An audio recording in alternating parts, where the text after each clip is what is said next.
When I first moved into the Willow Creek Estates, everything seemed perfect.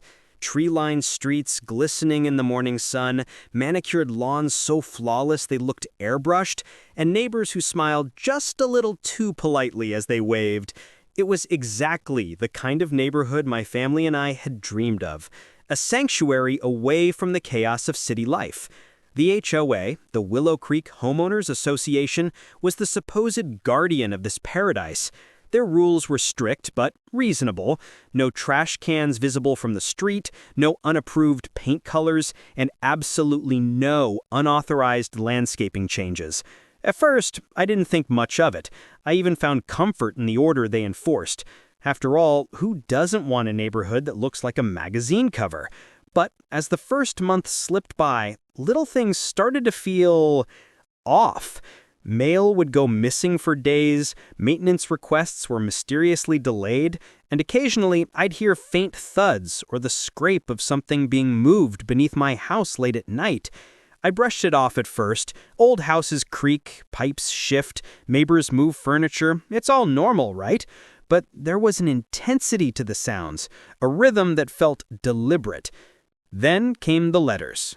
Beautifully printed on official HOA stationery, stamped with the association's seal, yet vaguely threatening.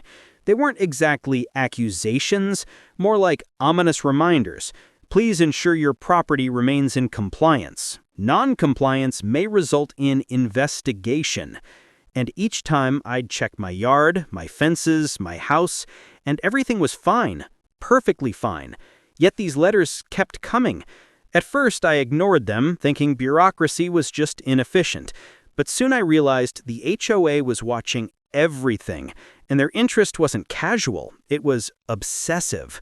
The first real clue came when I noticed small holes appearing along the edge of my backyard. Tiny, almost microscopic, like something had been bored into the soil. I assumed it was some kind of pest, maybe moles. But then the holes seemed to connect, forming a faint line that led directly to the foundation of my house. My heart sunk. I started documenting everything with photos and video because intuition told me something about Willow Creek Estates was very wrong. Weeks passed. The sounds grew louder, almost like footsteps pacing under my house. I even heard muffled voices, but I couldn't make out the words. Nights became tense, the kind of tense that makes you lie awake, heart pounding, waiting for a noise that might never happen. I began researching HOA records, digging through public filings, and what I found wasn't just odd, it was shocking. There were permits listed for utility maintenance under the neighborhood that made no sense. Digging equipment rented, but no utility projects were publicly acknowledged. Names associated with these permits were HOA officials themselves. I remember the first time I tried to confront them subtly. I asked the HOA manager during a community meeting if any recent underground projects had been sanctioned. She smiled, nodded, and assured me that everything had been approved for neighborhood improvements, emphasizing safety and community. But something in her tone betrayed her. There was a practiced calm, a way of speaking that felt like it was designed to deflect, to mislead. The feeling of being watched intensified. I started noticing strangers in the neighborhood, but not the usual visitors or delivery drivers. These were people who lingered too long at the street corners, who pretended to jog but paused to peer over fences. I caught glimpses of them taking photos, measuring plots, and sometimes scanning the ground with what looked like metal detectors. The paranoia was consuming me. My neighbors smiled, waved, and carried on with their perfect lives, but I was unraveling because I knew something dark was happening beneath our pristine lawns. Then came the night that changed everything. I had stayed up late to review some of the HOA's permit filings again, comparing them with satellite imagery of the neighborhood. I noticed a faint rectangular outline beneath my own property, like a shadow where none should exist. Curiosity and fear pushed me to investigate. Armed with a flashlight and a metal probe, I examined the foundation perimeter of my home. My fingers traced along the ground, poking where the shadow ended. And then I felt it, a hollow sound, unmistakably hollow. Beneath my feet, Beneath the soil that should have been solid, there was space. Heart racing, I circled the house, probing systematically. The hollow space extended along the edge, hidden beneath the shrubs and flower beds that had earned me endless HOA compliments. It was impossible to deny. Something had been dug, something hidden, and I knew in that instant that the HOA had secretly created a tunnel beneath my house. I didn't sleep that night. Instead, I sat in the dark, flashlight in hand, recording every corner of the yard, every suspicious patch of soil. My mind raced with questions. Why? Who else knew? What could they possibly want under my house? By morning, I realized this was bigger than a neighborhood squabble or petty HOA enforcement. It was a full-blown conspiracy. And I knew, deep down, that if I wanted to protect my home, my family, and my sanity, I had to expose it. But the next step was dangerous. Entering the tunnel without understanding its extent or purpose could have been deadly. Confronting the HOA directly might provoke retaliation. And yet, I felt an almost uncontrollable determination. This neighborhood, which had seemed like a paradise, was actually a meticulously controlled environment hiding secrets that nobody had the right to bury, literally. So, I began to plan. I started gathering tools, researching structural blueprints, and even seeking legal advice discreetly. Every step was calculated because I knew the HOA would be watching. And more than anything, I realized that the perfect neighborhood facade was nothing but a mask. Beneath the tidy lawns, manicured shrubs, and smiling neighbors, there was something sinister, and it had chosen my home as the focal point of its shadowy operations. That's when the realization hit me hardest. The HOA wasn't just enforcing rules. They were creating a secret, hidden world under our feet. And if I wanted to survive and come out on top, I had to become smarter, sneakier, and more observant than the people who had orchestrated this elaborate scheme. Every detail mattered. Every sound could be a clue, and every friendly smile could hide malice. Little did I know, what I was about to uncover in the days to come would not only shock me, but also expose a network of secrets that had lain buried beneath Willow Creek Estates for years. And I was ready to dig, document, and ultimately reveal everything. The tunnel was just the beginning. The morning after discovering the hollow space beneath my house felt strangely calm, almost deceptively so. The sun rose in its usual picturesque way over Willow Creek Estates, filtering through the pristine oak trees and casting soft shadows onto my lawn. If anyone had looked at my home from the street, they would have thought everything was as idyllic as ever. But beneath the surface, literally and figuratively, something was deeply wrong. I moved cautiously through my house, hyper-aware of every creak and every shift in the floorboards. The idea that people from the HOA could be directly below me, hidden just out of sight, filled me with a quiet dread that settled low in my chest.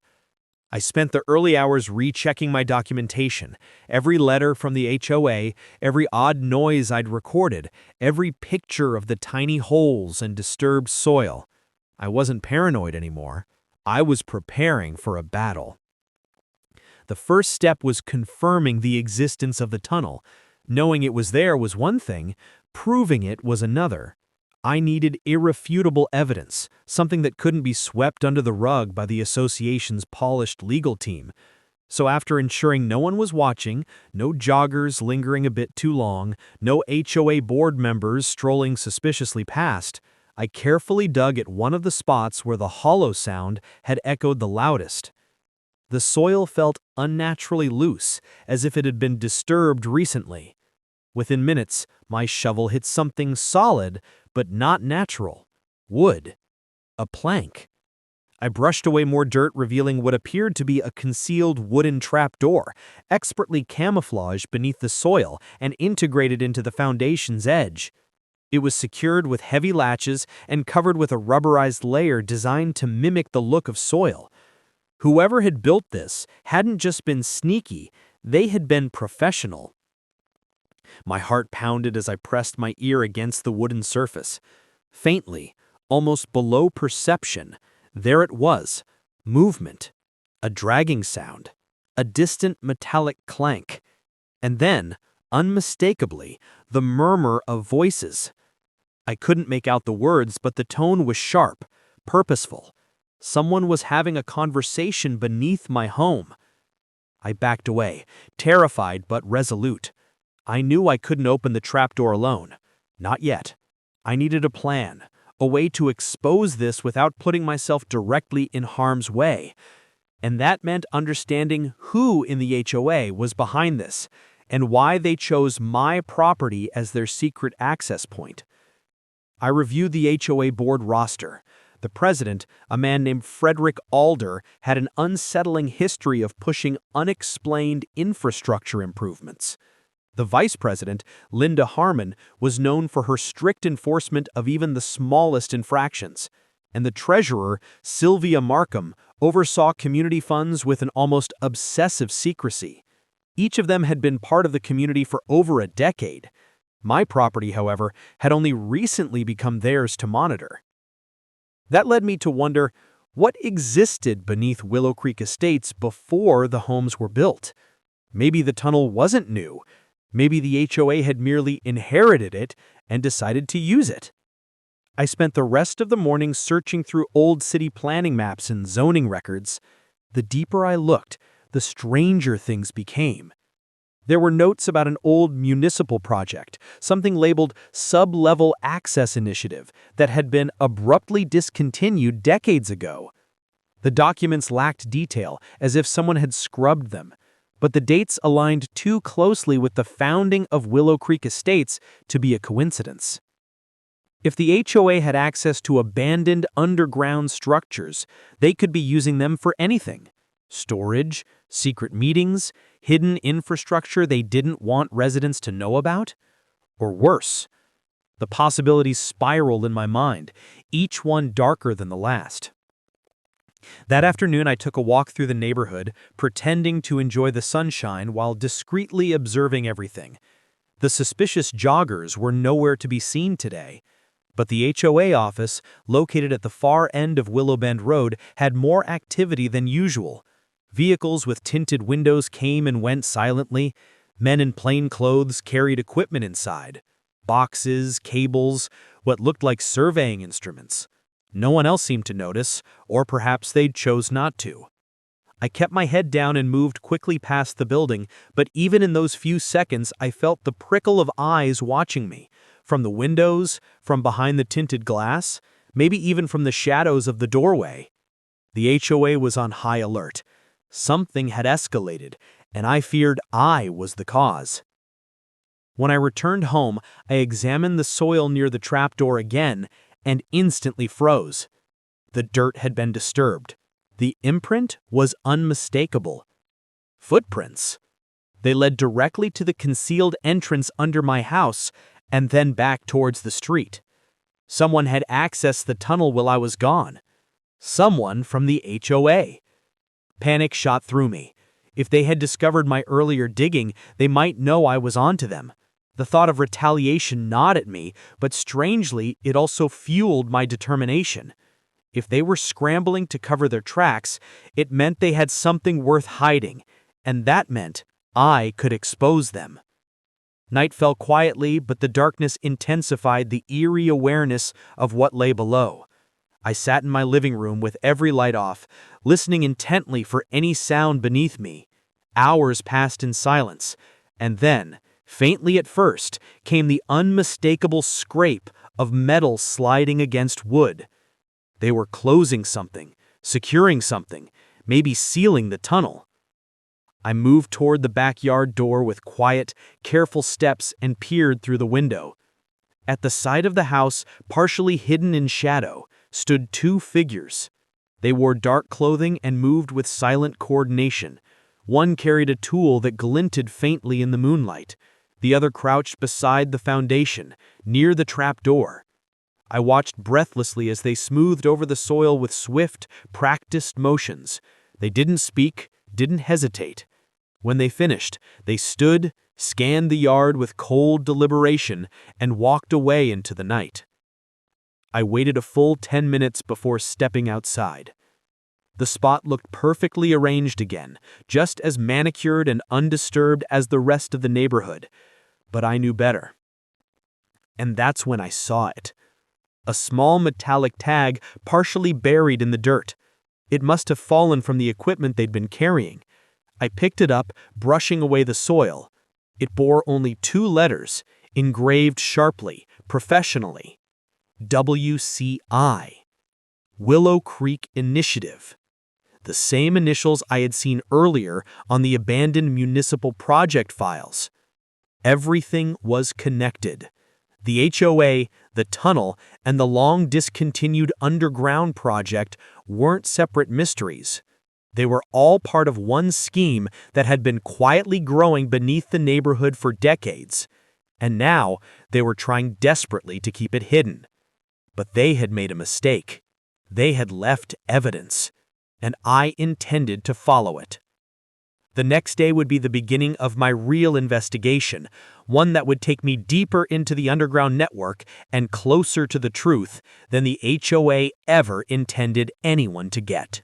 The metallic tag, bearing the initials WCI, stayed clasped in my hand for hours after I found it.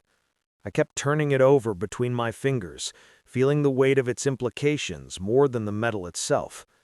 It was the first tangible, undeniable link between the HOA and whatever secret network existed beneath Willow Creek Estates.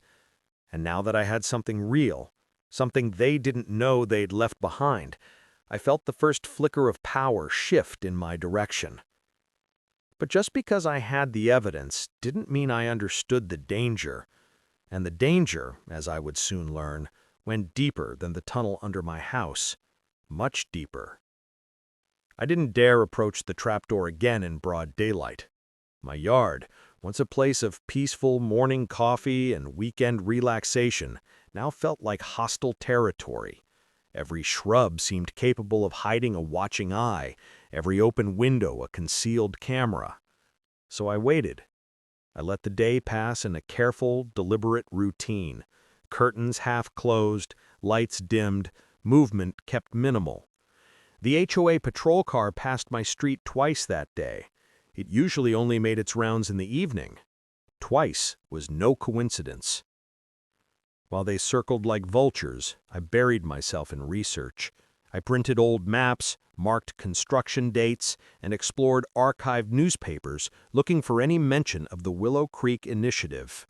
The more I uncovered, the more troubling the picture became. Before the neighborhood existed, the land had been part of a municipal project aimed at constructing a subterranean operations facility. The project was quietly defunded, sealed, and supposedly abandoned. No explanations, no public records of what had been built before the shutdown. Then, 5 years later, Willow Creek Estates was developed right on top of it. It was nearly midnight when I finally slipped outside with a flashlight, a crowbar, and gloves. The air was cool and still, muffled by the quiet suburban night that masked the secrets buried beneath. I moved to the foundation's edge, where the disguised trapdoor lay hidden under a thin layer of manicured soil. My fingers brushed against the familiar edges. This time, I dug with purpose. I exposed the wooden panel, brushed off the dirt, and slid the crowbar into the narrow seam. The wood groaned softly as I pried it open, the hinges stiff and unused. For a moment, I hesitated. My mind raced with every possible risk: structural collapse, trespassing charges, running into whoever had been down there earlier. But the need to know was stronger. I opened the trapdoor fully. A rush of cold, stale air rose from the darkness below. I shined the flashlight downward and saw a narrow ladder bolted into a concrete shaft. 10, 15, maybe 20 feet deep. It was impossible to see the bottom clearly through the shadows. With one last steadying breath, I descended. Each rung creaked faintly, as if unused for years, or perhaps used only sparingly by those who didn't want to be discovered. When my foot finally touched solid ground, I found myself standing in a narrow corridor carved out of poured concrete. The walls were unfinished, marked with faded construction codes and streaks of moisture. I walked slowly, the flashlight beam cutting through the stale air. The tunnel stretched out in both directions, one path leading deeper under my house, the other heading beneath the neighborhood. The air carried a faint scent of dust and metal, mixed with something earthy and old. The first thing I noticed were the cables. Thick industrial-grade wiring ran along the ceiling, secured with clamping brackets. Whatever this place was, it wasn't improvised. It had been engineered, planned, funded. And then I spotted something chilling. A junction box, labeled with the same initials from the metallic tag, WCI. My heart thumped with adrenaline. This wasn't an abandoned project. This was an active system. As I moved deeper, the tunnel widened into a small chamber reinforced with steel beams. Torn papers lay scattered on the ground, likely dropped in haste during the recent cleanup I had witnessed from above. I knelt and picked one up. Even mangled, I could still read fragments. Access corridor maintenance. Unauthorized entry protocols. HOA oversight committee approval required. There it was. HOA oversight. They weren't just aware of the tunnel, they controlled it.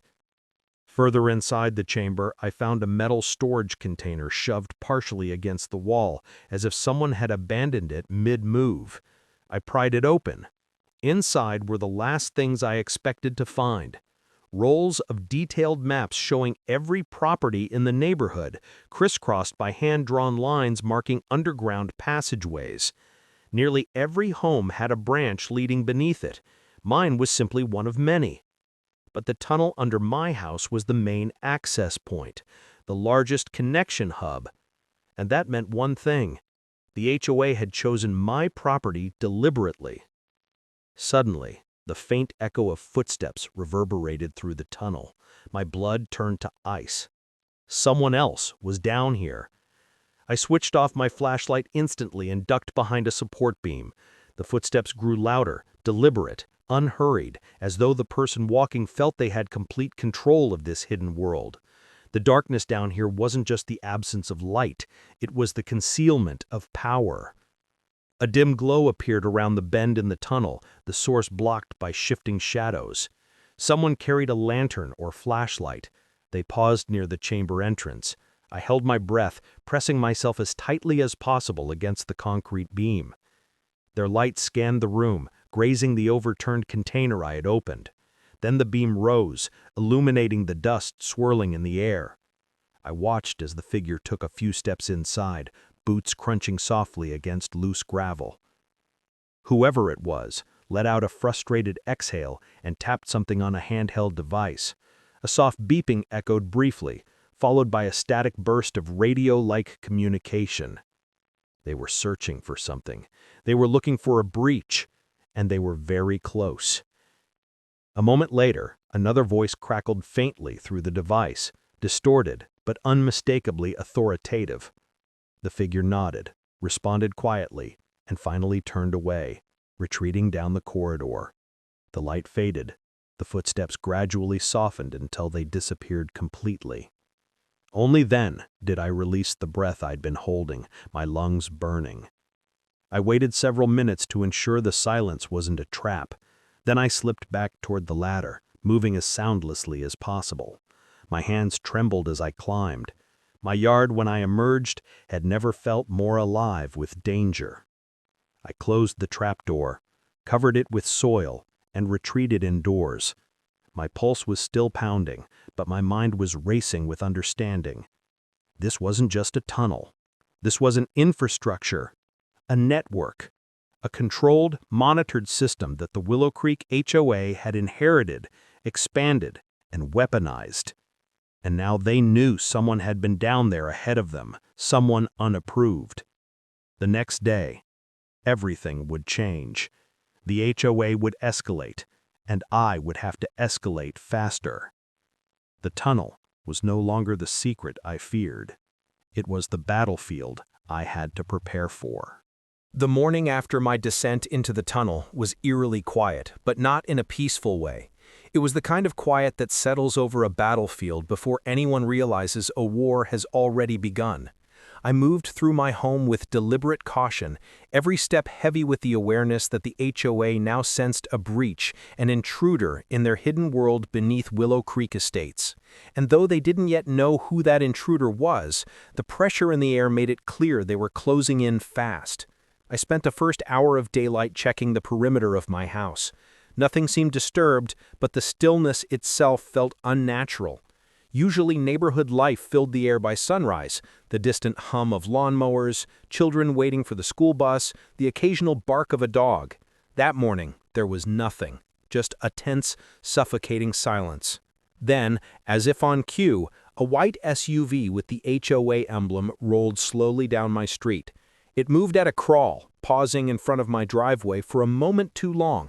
I stood behind the curtain, watching its tinted windows and feeling the cold certainty that they weren't simply patrolling, they were observing, assessing, searching for signs. When the vehicle finally drove on, I exhaled shakily. They were testing the water, waiting for a ripple that would point back to me. I couldn't let that happen, not yet. I needed time to understand what I'd found underground, to determine what the HOA had constructed and why, and most importantly, to figure out how to expose them without being crushed under the weight of their secrecy. But the HOA had plans of their own. By mid-morning, an official letter had appeared on my doorstep, not delivered by mail, placed. That alone was enough to set off alarms in my mind. I picked up the envelope, feeling the crisp texture of the thick paper. My name was written in precise, almost mechanical lettering. Inside, the message was direct and unnervingly polite. Notice of property inspection. Due to recent irregularities in compliance records, your residence has been selected for a mandatory inspection to ensure community safety and adherence to HOA standards. Inspection scheduled for 48 hours from receipt of notice. Non-compliance will result in penalties. Irregularities. The word lingered in my thoughts like a toxin. They didn't know what I had done, but they suspected something, and an inspection was the perfect opportunity for them to gain access to my property, maybe even to check the trapdoor themselves.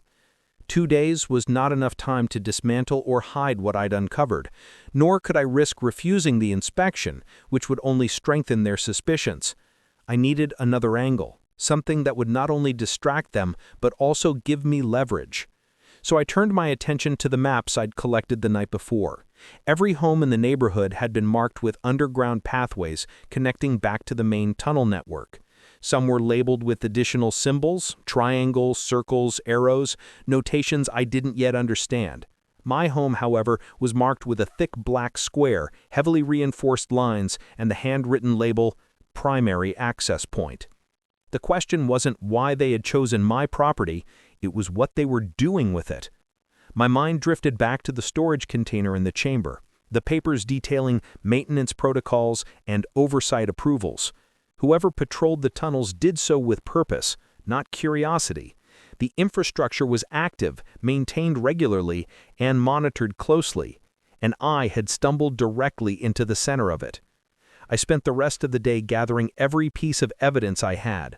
Photos of the tunnel entrance, the metallic tag, copies of the maps, a recording of the footsteps and voices beneath my home from weeks prior.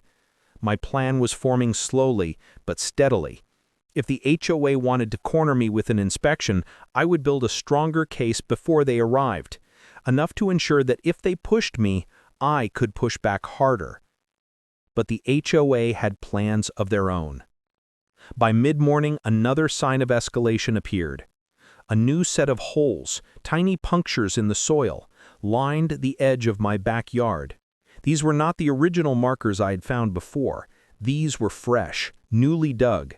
They formed a perimeter, as if someone had been mapping the exact boundaries of my property, or assessing points of vulnerability. My chest tightened with dread. They weren't just preparing to inspect my home, they were preparing to reclaim it. As night enveloped the neighborhood, I sat near the back window, watching the yard under the pale glow of the moon. And then, just after midnight, I heard it again. a muffled thud beneath the floorboards, the shifting of something large, followed by a faint electric hum like machinery powering up. They were working underground, working directly beneath me. I pressed my ear to the floor. The sounds were clearer now than ever before. Metallic scraping, soft bursts of static, footsteps, and then, alarming in its clarity, a rapid tapping, like someone testing the resistance of the foundation. They were checking for weaknesses, perhaps determining how far my access had reached. Fear surged, but this time, so did resolve. If they were preparing for an underground move, I had to act before they did. The next morning, I took a calculated risk. I drove to the city's public records office, somewhere far beyond the HOA's reach, and requested land surveys, historical permits, anything related to the Willow Creek Initiative. Most of the files were sanitized or missing pages, but the remaining fragments painted a startling picture. The original underground facility had been designed as a central command hub, equipped with reinforced tunnels, maintenance rooms, storage vaults, and a control center. But what truly froze my blood was the final page, barely legible and stamped with a faded red warning. Project repurposed under private oversight.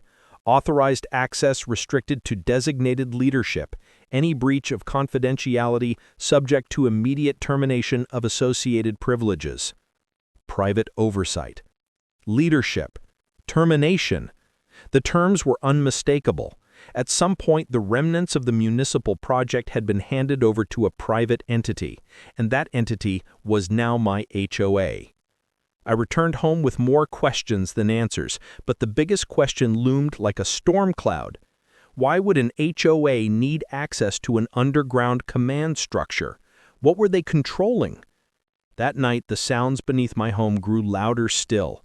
The HOA's presence above ground intensified. Vehicles circulated more frequently. Shadows lingered near street corners. Neighbors who usually greeted me now avoided eye contact. And then late that evening, as I double-checked the soil around the hidden trapdoor, I noticed something I had missed earlier. An electronic sensor, buried at the edge of the foundation. It was new, it was active, and it was pointed directly at the underground entrance. They weren't just watching my home, they were monitoring access to the tunnel itself. This was no longer about secrecy. It was about control.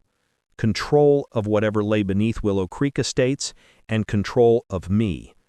The inspection was less than 36 hours away, and if I didn't make a move soon, the HOA would turn from watchful to dangerous. The battle lines had been drawn. The hours leading up to the HOA's scheduled inspection felt like a countdown to an inevitable confrontation. Every tick of the clock echoed through the house like a warning. Outside, the neighborhood maintained its unnervingly perfect facade. Lawns trimmed, driveways spotless, families moving about with orchestrated normalcy. But behind that surface, I could feel the tension thickening like fog. Something was shifting beneath the ground and behind closed doors, and the HOA was preparing to tighten its grip. By dawn, I had fortified my home in every way short of barricading the doors.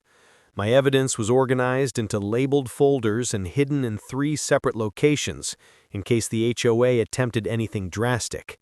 I'd prepared photographs, maps, audio recordings, and the metallic WCI tag, all the pieces of a puzzle they did not want exposed. I wasn't foolish enough to believe evidence alone would keep me safe, but it was leverage, and leverage was all I had. The inspection was set for noon. But by mid-morning, the signs of escalation began to multiply. A second HOA vehicle, sleek, white, and unmarked except for the barely visible Willow Creek emblem, circled my street twice. A trio of board members I recognized from previous meetings walked past my home without acknowledging me, their eyes scanning the yard and foundation with subtle, almost practiced precision. And on the corner of the street, one of the joggers who had once seemed suspicious now loitered brazenly, stretching as though preparing for a run that never began. They weren't hiding it anymore. They were showing force. I moved quietly through the house, checking every window and every angle. Beneath the floorboards, the sounds had resumed again. Faint movements, metallic shifts, the dull hum of machinery. They were preparing the underground network for something. Maybe reinforcement, maybe surveillance, maybe confrontation. I couldn't yet know. But whatever they were planning, I knew their goal: regain control, regain secrecy, neutralize the threat, me, before I could expose their carefully crafted facade. Shortly before noon, I stepped into my backyard to check the soil one last time. The electronic sensor I discovered the night before still glinted beneath a thin layer of dirt. It was angled toward the trapdoor, quietly watching. I didn't touch it.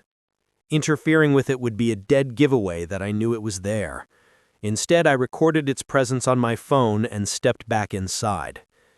At exactly midday, a knock echoed through my home, firm, authoritative, and meant to send a message.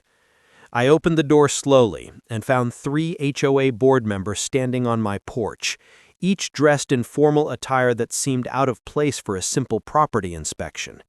Their smiles were courteous but hollow, stretched thin over a foundation of intimidation. They entered with the air of people who believed they owned not just the house, but the person inside it. They inspected every room meticulously, their eyes lingering on corners, walls, and floorboards, as though expecting to find evidence of my own wrongdoing. They asked pointed questions about my maintenance habits, my home repairs, even the pattern of my landscaping. But none of it was genuine concern. This wasn't an inspection. This was a probe, an interrogation disguised as procedure. They were searching for signs that I had tampered with their underground kingdom. Throughout the inspection, I kept my demeanor neutral, my voice steady. I offered minimal answers, careful not to reveal anything they could use against me. I could feel their frustration growing as the minutes passed, without finding what they were looking for. Then came the moment I had anticipated. One of the board members, a tall man with a neatly pressed suit and eyes that revealed nothing, asked to inspect the perimeter of the home's foundation. My heart tightened in my chest. This was the real test.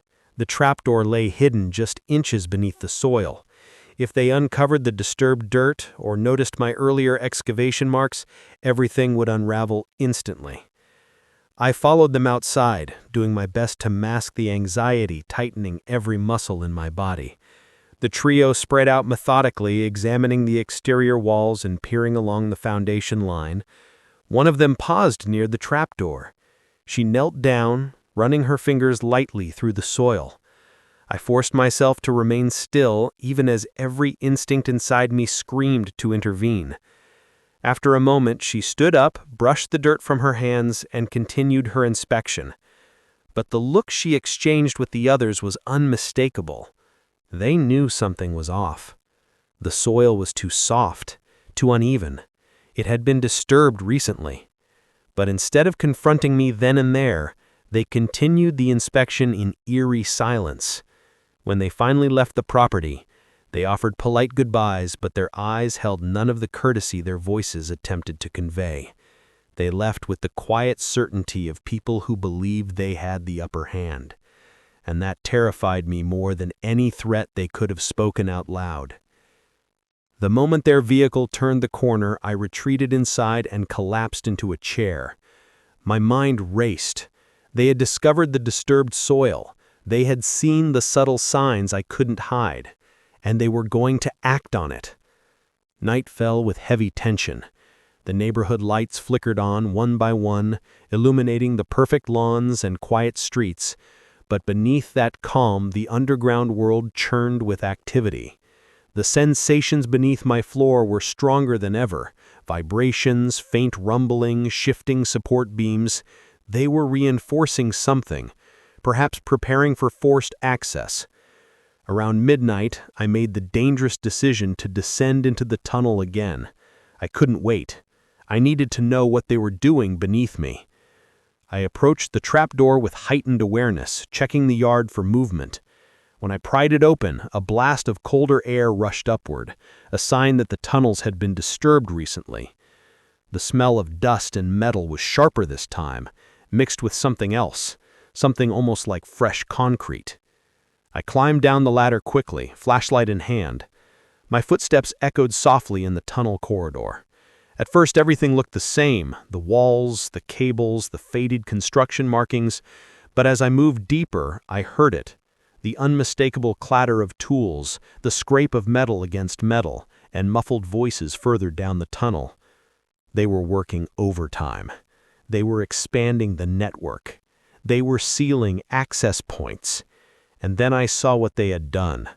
A new panel, thick, industrial, and bolted into place, now covered one of the corridors that had previously been open. Fresh weld marks lined its edges. They were sealing routes, possibly blocking alternative entrances and controlling the flow of movement underground. But what stopped me cold was the discovery near the chamber where I had found the maps. A new device sat on the floor, a sleek, black unit with a blinking red light. A listening device, a motion sensor, or both. They weren't just reinforcing the tunnels, they were monitoring them, actively. And if they checked the recordings, they would know someone had been here. My pulse thundered. I backed away slowly, determined not to trigger anything. But as I stepped into the corridor leading back to the ladder, I saw something that froze my blood. Fresh footprints, leading directly to the ladder and directly away from it. Someone had been here. Someone had climbed into my yard again. Recently. The HOA wasn't just preparing. They were watching, waiting, positioning themselves for whatever came next. And the breaking point was closer than ever. The morning after discovering the fresh footprints in the tunnel felt like waking up inside a tightening trap. The sunlight outside seemed dimmer, the air heavier, as though the entire neighborhood were bracing for whatever confrontation the HOA had set in motion. I could feel the shift, not just beneath my home, but in the quiet hostility of the streets, in the hollow politeness of passing neighbors, in the way the HOA's vehicles lingered a little too long at the ends of driveways. They were preparing for something decisive, and I knew with unshakable clarity that if I didn't act first, the HOA would soon close the tunnel entirely, destroy the evidence of their underground operation, and bury the truth along with anyone who threatened it. I spent the early morning hours organizing every piece of proof I had gathered, laying it out across my dining table like a mosaic of the HOA's hidden world. The maps of the tunnel network, the metallic WCI tag, the photos of the trapdoor, the recordings of footsteps and machinery beneath my floorboards, the city documents referencing the abandoned municipal project, even the freshly disturbed soil near the foundation. It all painted a picture so outrageous and yet so meticulously real that no one could dismiss it as paranoia. But evidence was only half the battle. I needed a platform, I needed witnesses, and most importantly, I needed visibility. The HOA thrived on secrecy. Their power was built on the assumption that no one would ever see what lay beneath the idyllic veneer of Willow Creek Estates. If I could break that illusion publicly, loudly, they would lose the ability to retaliate in the shadows. By mid-morning, I made my move. I contacted local news stations, investigative journalists, and community watchdog groups, sending scanned copies of everything I had collected. But I didn't stop there. I uploaded the documents to a secure cloud drive and wrote a detailed account of my findings, scheduling it to auto-release publicly if I fail to cancel the timer at regular intervals, a digital dead man switch. If anything happened to me, the world would know everything. I wasn't naive enough to think this alone would stop the HOA, but it shifted the balance. They didn't know what I had done, or how much of the truth was already out of their control. As the afternoon stretched forward, tension blanketed the neighborhood. The HOA's vehicles made more passes than usual. A pair of board members walked past my home without their usual stiff formality, their postures now rigid with something closer to alarm. Even the suspicious joggers had multiplied, jogging the same circuit around my home with unsettling repetition. Then, as the sun dipped low behind the manicured rooftops, it happened. A sudden vibration shook through the floorboards, stronger than anything I had felt before. Dust drifted from the ceiling as a low rumble echoed beneath the house. I pressed my ear to the floor. Beneath me, machinery roared to life, louder and more intense than ever before. The tunnels were active, far more active than normal. They were making their move. I hurried outside just in time to see a convoy of unmarked white HOA vehicles pulling onto my street, stopping several houses down before forming a silent procession toward my driveway. The board members stepped out in a uniform line, dressed in the same formal attire as during the inspection, but this time their expressions held no pretense of neighborly courtesy. The HOA president, Frederick Alder himself, stood at the front. His posture radiated cold authority. Today was not about rules or community guidelines. Today was about containment. My heart pounded, but I stayed outside, refusing to be cornered in my own home. I met them at the edge of the driveway, holding my phone clearly in sight, its screen displaying a simple message: live recording enabled. That stopped them, for a moment. The president stepped forward, forcing a thin smile that never reached his eyes. He spoke calmly, too calmly, his voice laced with quiet command. But I didn't need to hear the words. His expression said everything: back down or be crushed. But fear wasn't going to serve them anymore, not today. I slowly raised my hand and pointed toward the ground beneath our feet. The message was silent, but unmistakable. I know what you built, and now other people know too. For the first time since moving into Willow Creek Estates, I saw something crack in the HOA's president's composed facade. Not panic, but something close to calculation faltering, a tremor of uncertainty, the realization that whatever control they believed they held was slipping. Before he could speak again, a distant wail of sirens cut through the quiet suburb. Heads turned, the board members stiffened. Then, like a dam breaking, a cascade of news vans, reporters, and city inspectors turned onto the street, spilling into the neighborhood with cameras, microphones, and official badges. The first journalist approached rapidly, identifying herself and asking direct questions about the alleged tunnel network. More journalists followed, some filming live as they spoke. The HOA president attempted to intervene, tried to redirect the narrative, but their pristine image was unraveling in real time. Residents emerged from their homes, drawn by the sudden chaos. Confusion rippled through the crowd, then suspicion, then outrage. Some homeowners shouted accusations. Why hadn't they been told about tunnels under their properties? Why had the HOA kept everything hidden? Why had money been taken for community improvements that were now clearly part of something entirely different? And the more questions they asked, the more the HOA's carefully maintained facade crumbled. When the city inspectors approached me, I led them directly to the backyard. With neighbors and cameras watching, I brushed aside the thin layer of soil and exposed the concealed trapdoor.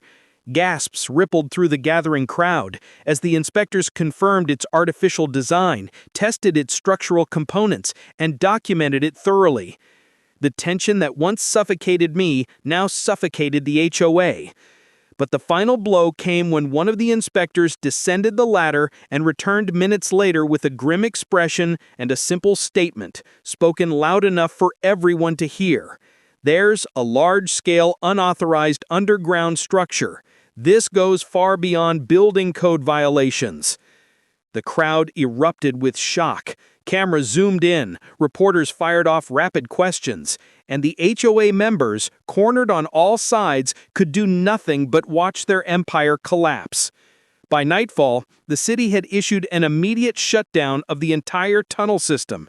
Investigations were launched, subpoenas issued, and the HOA leadership, every board member involved, was suspended pending a full inquiry. The neighborhood was chaotic, but for the first time, the chaos felt liberating. The truth had surfaced. The tunnel network was no longer a secret, and I was no longer alone in the fight. Days later, when the dust finally settled and the HOA's power had dissolved into scattered legal battles, I stood in my backyard and looked at the now uncovered entrance beneath my home. It was being dismantled by professionals, sealed off permanently under city oversight. The perfect facade of Willow Creek Estates had cracked beyond repair. The hidden world beneath it was exposed, and though the ordeal had shaken me deeply, I had accomplished what I set out to do: reveal the truth. In the end, I didn't just uncover a tunnel. I exposed a scheme, toppled a corrupted authority, and reclaimed my home. The HOA dug under my house without permission. I dug deeper, and I came out on top.